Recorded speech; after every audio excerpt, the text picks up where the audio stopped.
président Lương Cường entame sa visite officielle au Pérou. Il a visité et travaillé ce mercredi avec Bitel, une entreprise du groupe Viettel dans ce pays. Pour la première fois, un tableau du roi Ham a été exposé au Musée national des beaux-arts du Vietnam. Dans la province de Nam Định, les paroissiens de Phạm Pháo peuvent non seulement jouer, mais aussi fabriquer des trompettes, un instrument en cuivre occidental.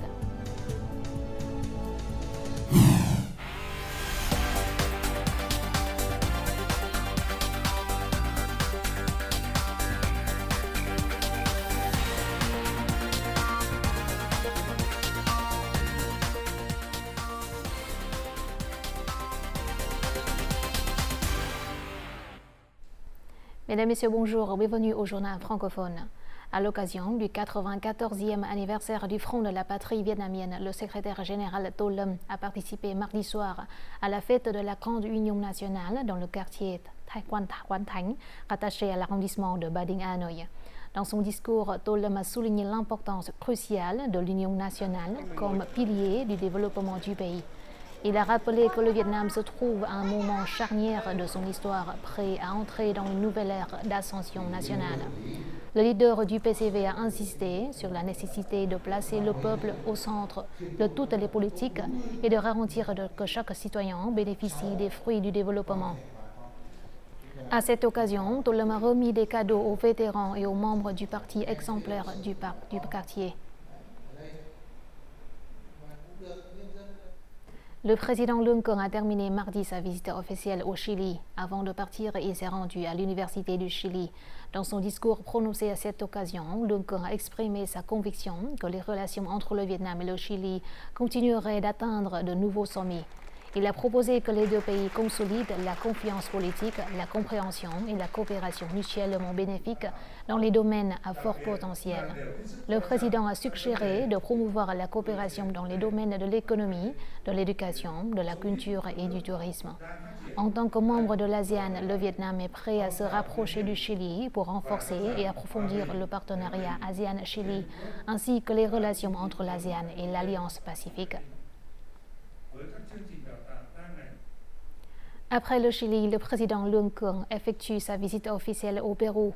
Il a visité et travaillé ce mercredi avec Viettel Pérou SAC Bitel, une entreprise du groupe de l'industrie militaire et des télécommunications Viettel. Viettel Pérou et avec la marque Bitel a été créé en 2011.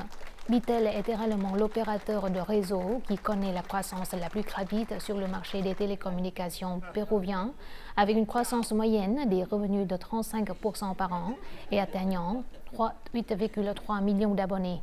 Le président Lương Cường a souligné que chaque pas en avant de Bitel est un pas en avant pour le Vietnam sur la scène internationale, un témoignage de l'intelligence et de la volonté du peuple vietnamien et une image d'un Vietnam moderne et dynamique plein d'aspirations.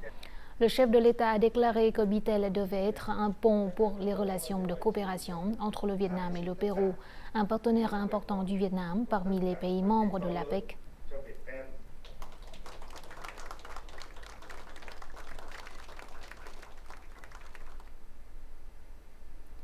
Outre sa visite officielle à Pérou, le président Lương Cường participera à la semaine du sommet de l'APEC 2024 du 13 au 15 novembre à l'occasion du 35e anniversaire de la fondation de ce forum. Cette participation continue d'affirmer la contribution positive et responsable du Vietnam à la résolution des problèmes régionaux et mondiaux, à la promotion des liens économiques internationaux et à la création d'une nouvelle impulsion à la croissance. Thuyen nous en dit plus.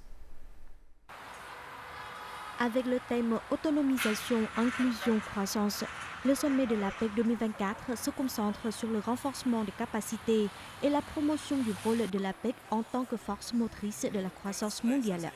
Participant à ce sommet, le président vietnamien devrait soumettre des propositions visant à promouvoir davantage le rôle et la position de l'APEC dans la coopération et les liens économiques internationaux, transmettant le message de l'aspiration du peuple vietnamien dans la nouvelle ère.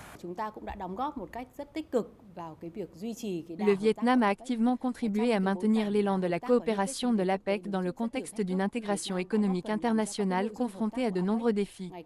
Le Vietnam a contribué à rendre la coopération de l'APEC plus riche et plus complète, et l'a aidé à s'adapter aux changements mondiaux et à rattraper les nouvelles tendances de développement.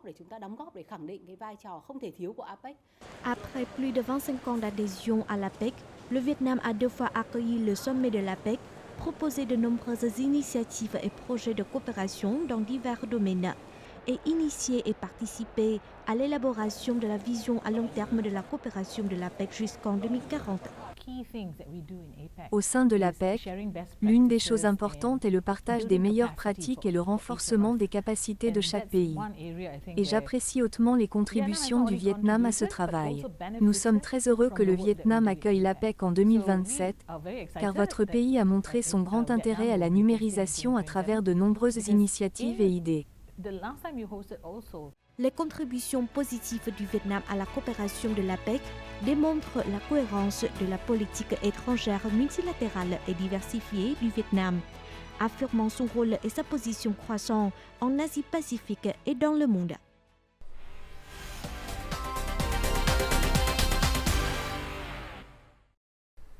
Ce mercredi, lors de sa 8e session, l'Assemblée nationale a approuvé le budget prévisionnel de l'État pour 2025 avant d'aborder plusieurs projets d'infrastructures majeurs. Au cours des discussions, le projet de train à grande vitesse Nord-Sud, un chantier ambitieux qui nécessitera un investissement estimé à 67 milliards de dollars. Cette ligne de chemin de fer devrait traverser 20 provinces sur plus de 1540 km. Lors de cette séance, les députés ont également examiné l'ajustement des investissements pour l'aéroport international de Long Thanh et débattu d'une nouvelle politique.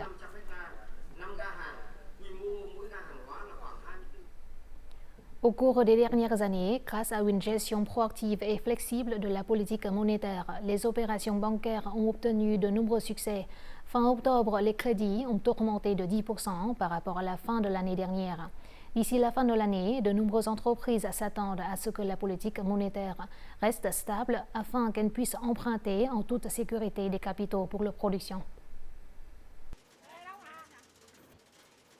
Le nombre de commandes d'exportation de riz au 4e trimestre a augmenté de 200% par rapport à la même période de l'année dernière.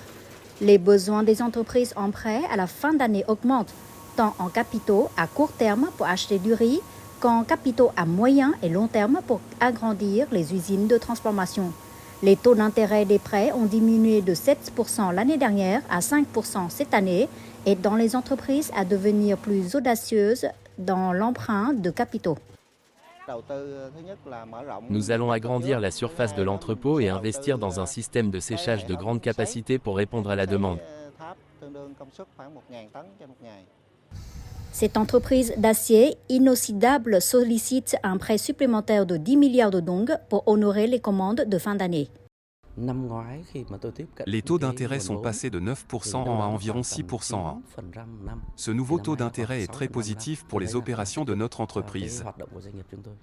Selon les statistiques de la Banque d'État, les taux d'intérêt ont diminué d'environ 2,5% par rapport à 2023. La réduction des taux d'intérêt aide les prix du capital des entreprises à atteindre un niveau relativement bas par rapport à la moyenne de plusieurs années.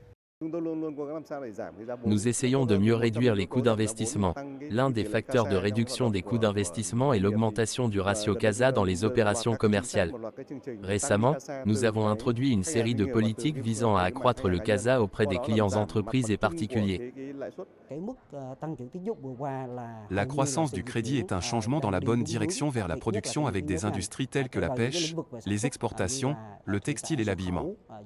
C'est l'un des efforts de la Banque d'État ainsi que du gouvernement pour maintenir les taux d'intérêt en faveur de la croissance économique. Selon les experts, le taux de change fluctue beaucoup au cours de l'année en raison de l'influence de la hausse du prix du dollar américain sur le marché mondial. La Banque d'État du Vietnam a géré sa politique monétaire de manière flexible, garantissant l'équilibre des taux de change. La baisse des taux d'intérêt a donné aux entreprises la confiance nécessaire pour élaborer des plans d'affaires. Fin octobre, le département américain du commerce a annoncé des droits anti-subvention préliminaires sur les crevettes importées d'Équateur, d'Inde et du Vietnam. Le taux d'imposition sur les crevettes vietnamiennes est nettement inférieur à celui de ces deux pays. Il s'agit d'un avantage concurrentiel important pour les crevettes vietnamiennes sur le marché américain. Le marché se réchauffe et les commandes augmentent à nouveau. L'industrie des fruits de mer est donc confiante d'atteindre l'objectif de 10 milliards de dollars cette année. Diversifier les produits et promouvoir de nouveaux marchés. Cette entreprise espère atteindre bientôt une croissance de 10% de ses exportations. Nous participons aux salons internationaux et développons des produits à valeur ajoutée à base de pangasius destinés à l'exportation vers la France et le Moyen-Orient. Le marché favorable est également l'une des raisons de la croissance positive des produits de la mer vietnamiens. En particulier, deux marchés majeurs, la Chine et les États-Unis, ont contribué de manière significative à la hausse des exportations de plus de 30% au cours du mois dernier. Les consommateurs commencent à augmenter leurs dépenses à la fin de l'année. Grâce à cela, le problème des stocks a été résolu, réduisant les difficultés des entreprises de produits de la mer. Avec ce signal positif, nous avons un nombre de commandes stable. Au cours des 10 derniers mois, les exportations de produits de la mer ont atteint 8,27 milliards de dollars. Dans un contexte de forte augmentation de la demande sur les marchés clés, les entreprises du secteur sont très confiantes quant à l'objectif de 10 milliards de dollars, surtout à l'approche du pic de fin d'année. Si dans les 2 prochains mois, chaque mois, nous recevons environ 1,8 milliard de dollars, nous pourrons atteindre l'objectif de 10 milliards de dollars pour toute l'année de 2024.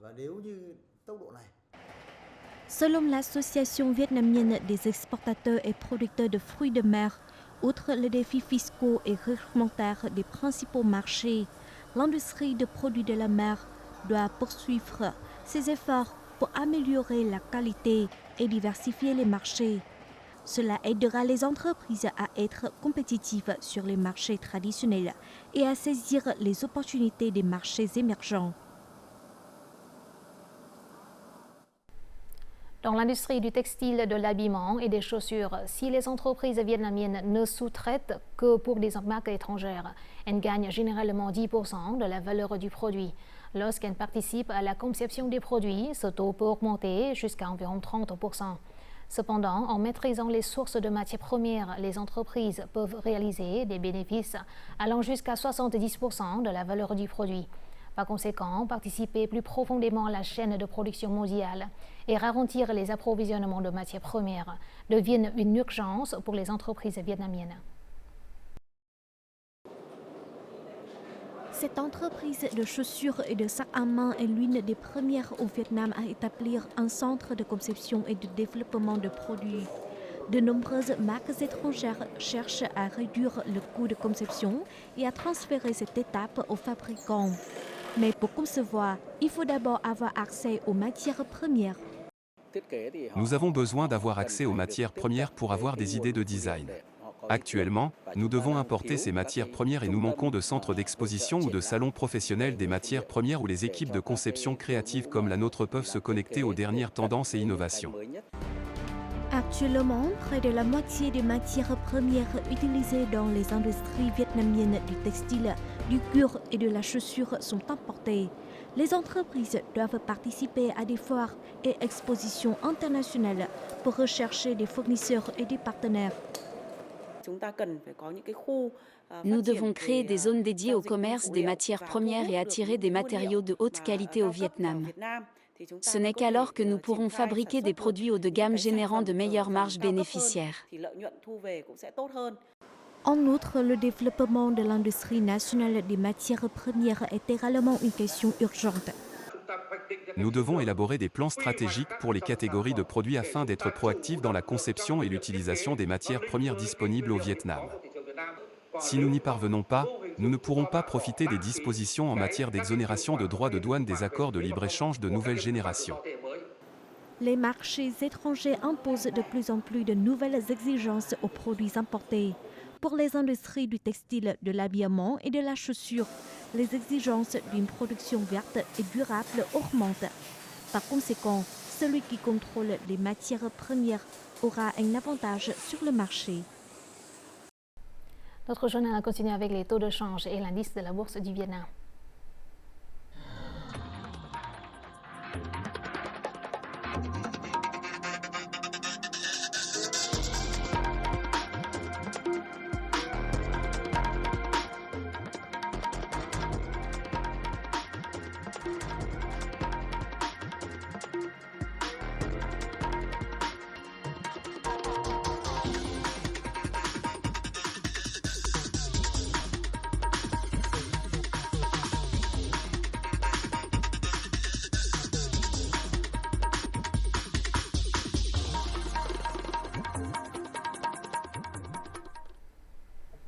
Le port international de Ha Long dans la province de Quảng Ninh a accueilli mardi deux paquebots de croisière internationaux avec à leur bord plus de 4700 touristes européens et américains.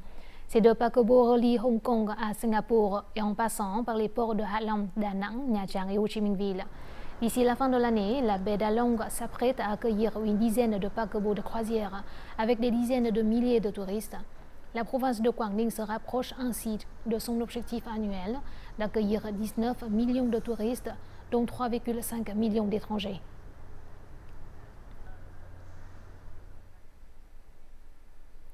Pour la première fois, un tableau du roi Ham Nhi a été reçu et officiellement exposé au Musée national des beaux-arts du Vietnam. La peinture à l'huile Côte de Delhi Ibrahim, Alger, a été réalisée par le roi Ham Nhi en 1908.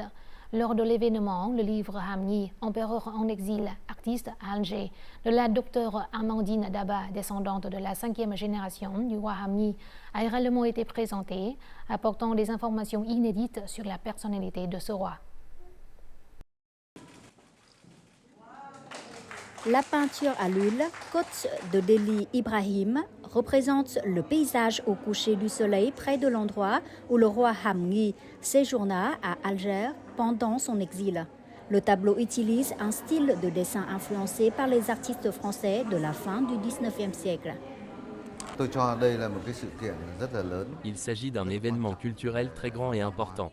Ham Nhi peut être considéré comme un pionnier de l'art vietnamien moderne car il a eu accès à une formation française. Plus tard, en 1925, le Collège des Beaux-Arts d'Indochine a vu le jour.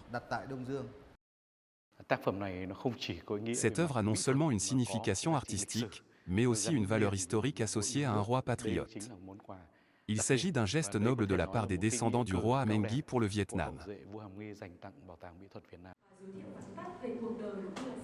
Le livre Ham Nhi, empereur en exil, artiste à Alger, de la docteure Amandine Daba, descendante de la 5e génération du roi Ham Nhi, a aidé le public à mieux comprendre la personnalité artistique du roi Ham Nhi au cours de ses 50 ans d'exil. Ces œuvres font partie de ma vie, je lis à travers mes tableaux les hauts et les bas de mes pensées tristes, ma joie et ses innombrables nuances. Je crois que les archives qui m'ont le plus touchée, les brouillons de lettres que mon arrière-grand-père envoyait à ses amis me fascinent. Ils mettent en lumière les émotions douloureuses d'une personne exilée et sa passion pour la peinture. Il aimait beaucoup la nature. C'est pourquoi la nature est devenue un thème majeur dans ses peintures, une manière pour lui d'exprimer ses pensées et ses inquiétudes face à sa situation. Le plus sont celles dans lesquelles il exprime non seulement. Après avoir été exilé en Algérie en 1888 pour avoir publié l'édit de Cần Vương appelant le peuple à lutter contre les Français, le roi Ham Nhi a toujours ressenti la nostalgie de sa patrie. La peinture et la sculpture étaient pour lui un moyen d'avoir la liberté. Il a laissé derrière lui un héritage artistique comprenant 91 peintures et autres sculptures. Ces tableaux sont également conservés au musée Cernucci à Paris.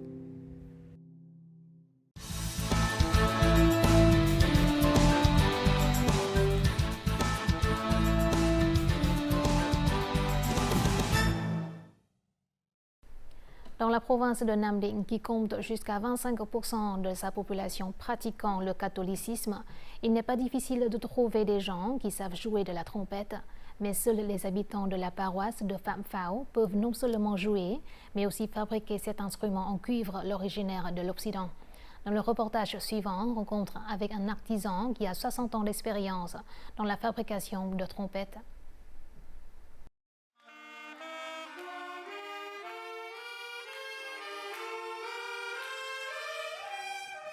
Dans le village de Pham Phao, du district de Hai Hậu de la province de Nam Định, les cuivres sont le cœur de la communauté catholique.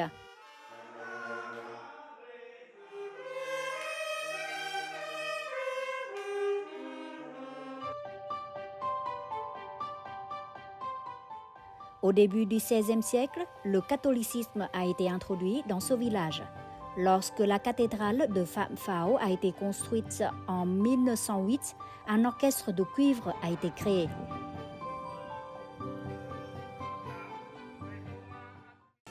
Depuis, l'orchestre est maintenu pour se produire lors des services religieux et des événements du village. Bien que de nombreux villageois sachent jouer de la trompette, la fabrication et la réparation de ces instruments sont des secrets que seuls quelques foyers gardent en mémoire. La famille de M. Nguyễn Văn Cường perpétue une tradition centenaire de restauration et de fabrication d'instruments en cuivre.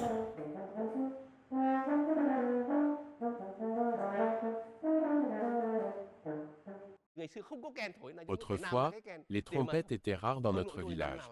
C'est pourquoi nos villageois voulaient fabriquer eux-mêmes des instruments en cuivre.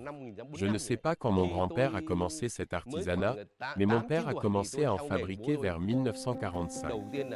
Quand j'avais environ 8 ou 9 ans, j'ai suivi les traces de mon père.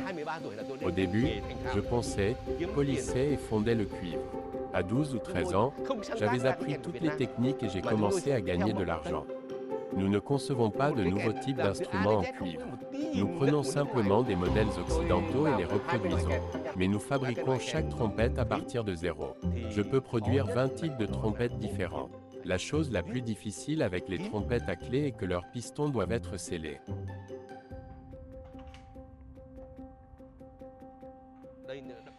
Ces 3 clés doivent être bien scellées. Si vous versez de l'eau ici et qu'elle sort par l'extrémité de cette valve, la trompette n'est pas scellée.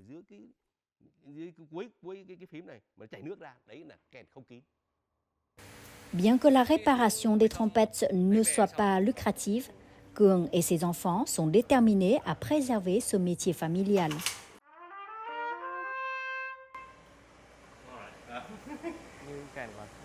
Lorsque nos trompettes ont besoin d'être restaurées, nous devons les amener dans cet atelier. Il est difficile de trouver un atelier de réparation de trompettes qualifié comme celui-ci. Ce travail m'apporte beaucoup de joie. Mes fils ont décidé de travailler avec moi, car ils veulent maintenant préserver ce commerce familial. Mes 2 fils aînés ont déjà ouvert des ateliers de meubles en bois rentables. Cependant, ils ont admis que leur métier n'est pas aussi intéressant que le mien. Dans cette région, notre atelier est unique, nous n'avons donc pas à rivaliser avec qui que ce soit. Bien que je ne sois pas un maître de la trompette, j'ai un avantage par rapport aux vrais artistes. Je peux jouer jusqu'à 30 à 40 types d'instruments en cuivre. Je peux jouer de n'importe quelle trompette. C'est parce que je sais comment fonctionnent les instruments, je sais comment les accorder.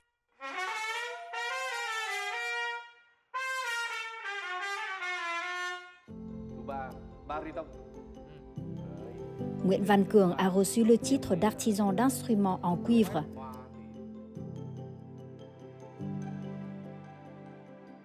Aujourd'hui, à 70 ans, il peut parler de trompette toute la journée, les yeux pétillants de joie. Cela montre à quel point il aime son métier et les cuivres.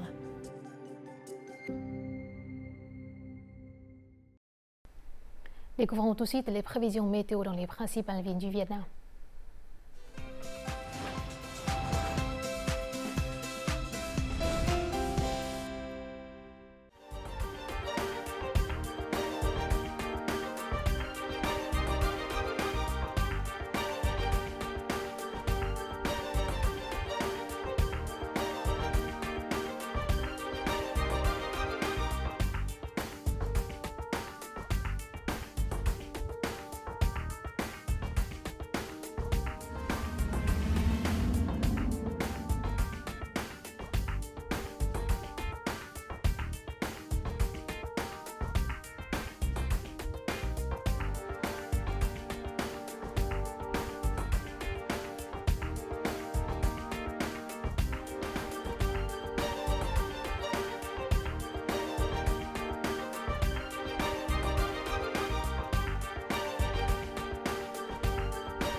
C'est la fin de notre journal francophone. Merci de votre attention. Afin de regarder en ligne les émissions de la chaîne VTV4, veuillez consulter le site web apparu à l'écran. Vous pouvez aussi télécharger l'application VTV Go sur App Store ou Google Play. Au revoir et à la prochaine.